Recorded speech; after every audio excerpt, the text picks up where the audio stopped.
السلام علیکم، پروگرام میں آپ کو خوش آمدید. میں ہوں مسعود رضا. ڈونلڈ ٹرمپ کے روزانہ کے بیانات امریکہ اور ایران جنگ کو لے کر ایک معمول کا حصہ بن گئے ہیں. کافی عرصہ ہو گیا اس طرح کی گفتگو کو بہت زیادہ اہمیت میں تو کم از کم اس لیے نہیں دیتا کیونکہ میں دیکھتا ہوں کہ ایکشن کیا ہو رہا ہے اور زمین پر کیا تبدیلیاں رونما ہو رہی ہیں. کیونکہ ڈونلڈ ٹرمپ نہیں معلوم کہ ان بیانات کے ذریعے کن کن کوارٹرز کو اور کہاں پر اپنے پیغامات پہنچاتے ہیں اور اصل میں کیا ہو رہا ہوتا ہے یہ بالکل ایک مختلف الگ کہانی ہے. آج بھی ڈونلڈ ٹرمپ کہہ رہے ہیں کہ ایران یہ اتفاق کرتا ہے کہ اس کے پاس نیوکلیر ہتھیار نہیں ہونے چاہیے. یہ تو ہمیں پہلے دن سے پتا ہے کہ ایران یہی کہہ رہا ہے کہ اس کے پاس نیوکلیر ہتھیار نہیں ہونے چاہیے. لیکن آگے کی جو بات ہے وہ اپنی قوم کو بھی نہیں بتاتے کہ وہ آپ کو جو انرچڈ یورینیم ہے وہ دینے کے حق میں نہیں ہے. وہ پورے خطے میں جنگ بندی چاہتا ہے. وہ چاہتا ہے کہ تمام تنازعات کا خاتمہ ہو. ایک پیسفل سلوشن چاہتا ہے, ایک کمپریہنسو سلوشن چاہتا ہے اس خطے میں. لیکن اس طرف امریکہ بڑھتا ہوا نظر نہیں آ رہا. جب بھی مذاکرات ہوتے ہیں کوئی نہ کوئی نئی بات, کوئی نئی شرط جب مذاکرات کنکلوڈ ہونے والے ہوتے ہیں تو ڈونلڈ ٹرمپ کی طرف سے آ جاتی ہے اور مذاکرات جو ہیں پھر تعطل کا شکار ہو جاتے ہیں. تو وہ کیا چاہتے ہیں, کیا حاصل کرنا چاہتے ہیں اس تمام صورتحال سے؟ کیونکہ جب ابھی ایک ایم او یو سائن ہونے کی بات ہوئی تھی تقریباً 1-1.5 ہفتہ پہلے, اور یہ پورا 1-1.5 ہفتہ گزر چکا ہے کہ وہ ایم او یو سائن نہیں ہوا. تو اس کے بعد ڈونلڈ ٹرمپ نے کچھ نئی شرائط رکھ دی تھی. ابراہم ایکارڈ کی انہوں نے بات کر دی تھی, انہوں نے اور کچھ باتیں کر دی تھیں جو کہ پہلے کہیں پھنسانے میں ان کا ذکر نہیں تھا, وہ بھی آ گئی تھیں. تو وہ کیا چاہتے ہیں اور وہ جو اپنی عوام کو اور دنیا کو بتا رہے ہیں, دنیا تو سمجھتی ہے کہ وہ حقیقت سے کتنے قریب ہیں یا کتنے دور ہیں. ان کی عوام کو شاید مشکل ہوتی ہو, تو ان کی عوام کے لیے بھی وہاں پر امریکی جو نوٹیبلز ہیں, جو اہم شخصیات ہیں, وہ اپنے بیانات میں بتا رہے ہیں کہ اصل میں حال کیا ہے. امریکہ کی سابق امریکی ڈائریکٹر ہیں جو کینٹ, اور انہوں نے جو گفتگو کی ہے, جو ایک سوشل میڈیا پیغام انہوں نے جاری کیا ہے, وہ میں آپ کو سناتا ہوں. اندازہ ہو جائے گا کہ کیا صورتحال ہے. جو کینٹ کہتے ہیں کہ وہ مشرق وسطیٰ میں تعینات امریکی فوجیوں کے لیے دعا گو ہیں. امریکی فوجیوں کے زخمی یا ہلاک ہونے سے قبل انہیں وہاں سے نکالنے کی ضرورت ہے. وہ سمجھتے ہیں کہ یہ ورنریبل ہیں سب. وہ یہ بھی سمجھتے ہیں کہ ایران کی رینج میں آنے والے امریکی اڈے اور بحری جہاز اسٹریٹجک اثاثہ نہیں ہیں, اور امریکی اڈے اور بحری جہاز اب اسٹریٹجک ذمہ داریاں بن چکے ہیں. امریکی افواج کی موجودگی ایران کو اپنی شرائط پر دوبارہ جنگ شروع کرنے کے قابل بنا رہی ہے. جو کینٹ نے مارچ 2026 میں امریکی انسداد دہشت گردی کے سربراہ کے عہدے سے استعفیٰ دیا تھا, اور ان کا کہنا تھا کہ ایران امریکہ کے لیے فوری خطرہ نہیں تھا اور ایران کے خلاف جنگ کا فیصلہ غلط بنیادوں پر کیا گیا. ان کا دعویٰ تھا کہ ایران پر حملوں کا فیصلہ بڑی حد تک اسرائیل کے دباؤ کے نتیجے میں ہوا, اور جو کینٹ کا موقف یہ بھی رہا ہے کہ اگر امریکی فوج ایران کے قریب مزید زمینی کارروائیوں میں شامل ہوئی تو امریکی فوجی آسان ہدف بن سکتے ہیں. اور یہی وجہ ہے کہ امریکہ بھرپور حملہ نہیں کر پا رہا. اسٹریٹجک جنگ جو ایران لڑ رہا تھا وہی طریقہ کار اب امریکہ نے اختیار کیا, لیکن یہ بلاکٹ کتنے عرصے تک چلے گا؟ اور اس بلاکٹ سے جو دنیا متاثر ہو رہی ہے, خاص طور پہ ہم اگر اپنی بات کریں, ہم جو متاثر ہو رہے ہیں تو اس پر بھی ہم بات کر رہے ہیں اور آج بھی اس پہ بات کریں گے. ہمارے یہاں بجٹ کی تیاری ہو رہی ہے, اور بجٹ تیاری کے وقت یہ جو کانفلکٹ ہے یہ سب کے سامنے ہے کہ انرجی کرائسس موجود ہے, گڈس کی سپلائی متاثر ہے, اور خدا نخواستہ پھر کوئی جنگ چھڑ جاتی ہے, مزید حالات خراب ہوتے ہیں, تو ہماری جتنی بھی اس وقت بجٹ کی تیاری ہے وہ کہاں جائے گی؟ اور ہم جو اس دفعہ بجٹ بنا رہے ہیں پچھلی دفعہ کی طرح بھی, کیونکہ ایک آئی ایم ایف پروگرام میں ہیں, تو اس میں عوام کے لیے کیا ریلیف ہم ان حالات میں نکال سکتے ہیں, اس پر بھی ہم بات کریں گے. میجر جنرل ریٹائرڈ سمریش سالک صاحب ہمارے ساتھ موجود ہیں. سر بہت شکریہ آپ کا. محترم جناب اسد علی شاہ صاحب ماہر معیشت ہیں, آپ تجزیے سنتے ہیں اسد علی شاہ صاحب کے. سر بہت شکریہ آپ کا. اور محترم جناب ثناء اللہ صاحب سابق سفارتکار ہیں. سر بہت بہت شکریہ. ثناء اللہ صاحب آپ کا بھی بہت شکریہ. جنرل صاحب آپ فرمائیے گا, یہ ڈونلڈ ٹرمپ تو روزانہ کوئی امید افزا باتیں کرتے ہیں, اپنی قوم کو کچھ بتاتے ہیں, پھر ایران کو دھمکیاں بھی لگاتے ہیں, پھر پیار محبت کی باتیں کرتے ہیں, یعنی کئی بیانات ان کے یہ ہم مسلسل ڈسکس کرتے ہیں کہ وہ ایک ہی دن میں کئی بیانات دیتے ہیں, ان کے موڈ بالکل مختلف ہوتے ہیں. لیکن یہ جو کینٹ کی میں نے آپ کو گفتگو سنائی ہے, یہ ایک تاثر بڑا عام ہے, دنیا بھی سمجھتی ہے اس کو, امریکی بھی سمجھ رہے ہیں کہ امریکی افواج کا یہاں پر رہنا, ایران کی رینج میں رہنا, یہ ورنریبل ہیں سارے کے سارے, اور یہی وجہ ہے کہ وہ جنگ نہیں کر پا رہے. اتنا اس معاملے کو طول کیوں دے رہے ہیں ڈونلڈ ٹرمپ صاحب, جبکہ ایک معاہدہ ہونے جا رہا تھا؟ تھینک یو ویری مچ, آپ نے مجھے اپنے پروگرام میں مدعو کیا. شکریہ سر. آپ نے بڑا خوبصورت انٹرو دیا اور میری بھی ریڈنگ یہی ہے کہ یہ غیر ضروری جنگ تھی جو پریزیڈنٹ ٹرمپ کے لیے گلے کی ہڈی بن چکی ہے، نہ وہ اگل پا رہے ہیں نہ وہ نگل پا رہے ہیں. اور میں نے یہاں تک بھی دیکھا ہے کہ انہوں نے خود یہ اسٹیٹمنٹ دی ہے کہ یہ ایران کے اوپر اٹیک کرنا ایک غلطی تھی.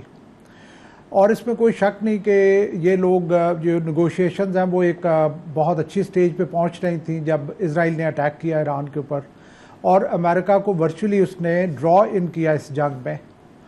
امریکہ نے اس جنگ کی وجہ سے بہت اپنی پرٹیکولرلی اپنی جو دنیا کی اجارہ داری اور لیڈرشپ کا رول ہے اس میں بہت زیادہ لوز کیا ہے.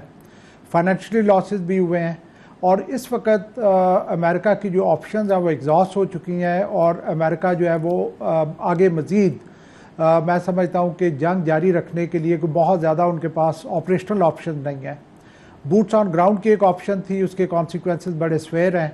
نیوکلیر کی ایک آپشن، انتھنکیبل کانسیکوینسز ہیں. یہاں پہ میں ایک چیز کا ذکر کرنا چاہوں گا، میری یہ فیلنگ ہے، آپ نے خود بھی یہ کہا اپنے انٹرو میں کہ پریزیڈنٹ ٹرمپ جو ہے ان کا کوئی پتہ نہیں چلتا کہ کس وقت کیا کہہ رہے ہیں. آج کل کی جو اسٹریٹجک کمیونیکیشن ہے، جو اسٹریٹجک میسیجنگ ہوتی ہے، وہ بہت ہی کمپلیکس ہے. کبھی تو ایسا لگتا ہے کہ پریزیڈنٹ ٹرمپ کی جو میسیجنگ ہے وہ ڈرائیو کرتی ہے کیپٹل مارکیٹ کو. پھر یہ ہے کہ نہیں پتہ چلتا کہ وہ کیا بات اس کی ٹارگٹ آڈینس کیا ہے. یہ ساری چیزیں دیکھتے ہوئے ایک اور چیز جو بڑی پرومیننٹلی سامنے آتی ہے کہ پروبیبلی اسرائیل جو ہے وہ امریکہ کو مجبور کر رہا ہے، کیونکہ ایک تو پریزیڈنٹ ٹرمپ خود یہ ان کے بارے میں ہم سن چکے ہیں کہ ان کی نتن یاہو کے ساتھ فون کے اوپر بات ہوئی اور انہوں نے فاؤل لینگویج اس میں یوز کی ایک دوسرے کے ساتھ. ریسنٹلی جو آج میں نے ایک ویڈیو دیکھی ہے جس میں پریزیڈنٹ ٹرمپ خود ایڈمٹ کر رہے ہیں کہ انہوں نے اس طرح کے الفاظ یوز کیے جب نتن یاہو سے ان کی بات ہوئی، لیکن ساتھ وہ یہ بھی کہتے ہیں، بہت فخر کے ساتھ کہتے ہیں کہ ہمارے ریلیشن شپ ان کے ساتھ بہت اچھے ہیں اور مطلب ہم ایک دوسرے کے لیے لازم و ملزوم ہیں. ایک اور میں نے ویڈیو دیکھی جس میں پریزیڈنٹ ٹرمپ نے یہ ایڈمٹ کیا کہ اگر میں پریزیڈنٹ نہ ہوتا تو آج اسرائیل جو ہے وہ ختم ہو چکا ہوتا. میں جب اس میسیجنگ کو ریڈ کرتا ہوں تو میرا انالیسس یہ ہے کہ اسرائیل کو اپیز کرنے کی کوشش کی جا رہی ہے، اسرائیل کو خوش کرنے کی کوشش کی جا رہی ہے، اور یہی میرے نزدیک ایک بہت بڑی وجہ ہے کہ پریزیڈنٹ ٹرمپ اور امریکہ کسی فائنل اینڈ کے اوپر نہیں پہنچ پا رہے. وہ کرنا چاہ رہے ہیں لیکن جو کیا سپوائلرز ہیں پرٹیکولرلی اسرائیل، وہ ان کو کرنے نہیں دے رہے. ایک طرف آپ یہ سنتے ہیں کہ حزب اللہ کے ساتھ بات چیت ہوئی ہے پریزیڈنٹ ٹرمپ کی اور سیز فائر ہو رہا ہے، دوسری طرف آپ سنتے ہیں کہ اسرائیل جو ہے اس نے ہیویسٹ بمبارڈمنٹ کی ہے لیبنان میں. سو میرے نزدیک اس وقت جو رینز ہیں وہ نتن یاہو کے ہاتھ میں ہیں، پریزیڈنٹ ٹرمپ کے ہاتھ میں نہیں ہیں. ٹھیک ہے سر. اسد علی شاہ صاحب، سر بہت شکریہ آپ کا. سر فرمائیے گا کہ پاکستان میں بجٹ کی تیاری ہو رہی ہے اور یہ کانفلکٹ ہم سمجھ رہے تھے کہ ختم ہونے والے ہیں لیکن ختم نہیں ہو رہا. یہ تو اور ڈونلڈ ٹرمپ کہہ رہے ہیں کہ ہمیں کوئی جلدی نہیں ہے معاہدے کی، ایران کرنا چاہے تو کر لے ورنہ ہم تو اپنا بلاکٹ جاری رکھیں گے. مزید یہ بلاکٹ اگر چند مہینے چلتا ہے تو پاکستان جو یہ بجٹ بنانے جا رہا ہے اس پر کتنا اثر اس کا پڑے گا؟ دیکھیں اس کا ظاہر ہے کرنٹ اکاؤنٹ ڈیفیسٹ پہ کافی زیادہ پڑ سکتا ہے. تو امید تو یہی ہے کہ یہ جیسے آپ نے کافی اچھا بیک گراؤنڈ دیا کہ ایم او یو تقریباً ہونے والا تھا سب، اس کی وجہ سے مارکیٹ جو ہے نا وہ بہت اچھا انڈیکیشن ہوتی ہے. اور مارکیٹ جو آئل پرائسز ہیں وہ تھوڑی سی نیچے بھی آئی تھیں لیکن کل سے پھر وہ $5 بڑھ گئی انٹرنیشنل پرائس. تو اس سے ہے تو کافی کنفیوژن ہے، آپ نے کافی صحیح اس کو ڈسکرائب کیا ہے. تو جہاں تک پاکستان کی بجٹ کا تعلق ہے، دیکھیں جیسے پرائسز بڑھیں گی تو گورنمنٹ نے اس کو پرائس کو بڑھا دینا ہے، اور مین جو گورنمنٹ کا فوکس ہوگا وہ آئی ایم ایف کے جو ٹارگٹس ہیں، یعنی پرائمری ڈیفیسٹ جو ہے وہ 2% کا ٹارگٹ ہے اور اوور آل فسکل ڈیفیسٹ تقریباً 3.5% اس مرتبہ آئی ایم ایف نے ٹارگٹ دیا ہے میرے خیال میں، جو کہ ون آف دا لوئسٹ ہوگا پاکستان کی ہسٹری میں. تو بجٹ جو ہے وہ زیادہ تر تو آئی ایم ایف کے ٹارگٹس کی بیسس پہ ہی بن رہا ہے, اس سے تو ادھر ادھر نہیں ہو رہے ہم. اور جہاں تک ریلیف کا تعلق ہے تو شاید بات ہو رہی ہے کہ تھوڑا زیادہ سیلریڈ کلاس کو کچھ تھوڑا سا ریلیف دے دیں کہیں, یا کچھ سپر ٹیکس میں تھوڑی سی کمی کر دیں. لیکن اوور آل 17 ٹریلین روپیز کا جو ہے وہ ٹیکس کا ٹارگٹ ہے آئی ایم ایف نے جو دیا ہے, تو یہ تو بہت ہی اس صورتحال میں مشکل ٹارگٹ ہوگا. جی but at the same time جو آج اے پی سی سی کی میٹنگ ہوئی ہے کل, اس میں یہ بھی بات ہوئی ہے کہ ڈیولپمنٹ ایکسپینڈیچر جو ہے وہ it has been brought down to one of the lowest levels, around 1 trillion ہو گیا فیڈرل. جی اور وہ بھی پورا ڈسبرس نہیں ہوتا.